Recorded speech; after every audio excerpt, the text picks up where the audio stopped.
Supreme court chief justice గారు మన ముఖ్య అతిథిగా విచ్చేయడం జరిగింది.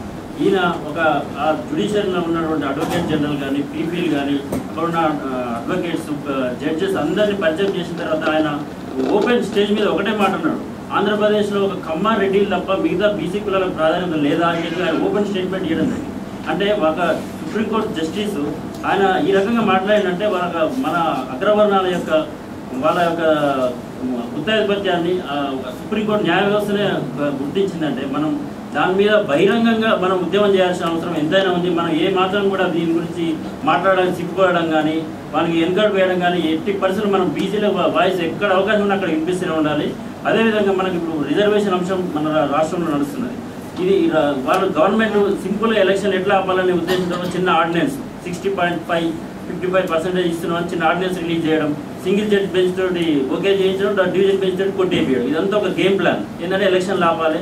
తెలంగాణ మూవ్మెంట్ జరుగుతున్న ఉద్యమం నేపథ్యంలో దీని ఎలక్షన్ కనుక జరిగితే వీళ్ళ డిపాజిట్ పార్టీల యొక్క భవితవ్యం బయటకు వస్తున్న ఉద్దేశంతో సింపుల్గా ఎలక్షన్ని ఆఫ్ చేయడం.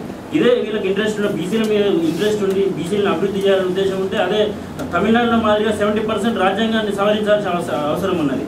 సింపుల్గా ఆర్డినెన్స్ చేయడం, కొట్టేయడం, సుప్రీంకోర్టు వద్దన్నదని చెప్పడం. సుప్రీంకోర్టు వద్దన్నదని ఎక్కడే చెప్పలేదు. మీరు అవకాశం ఉండి మీకు ఇయ్యదలుచుకుంటే పాపులేషన్ మన ఏపీలో ఉన్న 52% బీసీ పాపులేషన్కు 52% అసలు రిజర్వేషన్ ఇవ్వాలి. లేదా 34% 26% కాదు.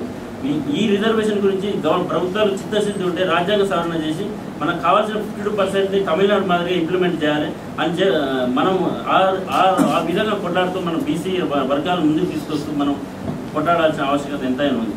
అదేవిధంగా మన తెలంగాణ విషయంలో చూసుకున్నట్టయితే తెలంగాణలో అగ్రవర్ణాలు నాయకత్వం వహిస్తున్నప్పటికీ మనము అగ్రవర్ణాల నాయకత్వంలో ఉద్యమాన్ని మనం ఏమాత్రం వెనుకంజ వేయదని నా ఉద్దేశం. ఎందుకంటే వాళ్ళ నాయకత్వం చేస్తుంటే మనం ఎగ్గకుండి మనం ఉద్యమాన్ని బలహీనపరచడం కంటే వాళ్ళు కొనసాగిస్తూనే మన మన మన ప్రాతినిధ్యాన్ని మనం పెంపొందించుకుంటూ మన ముందుకెళ్ళాలని చెప్పి నా ఉద్దేశం.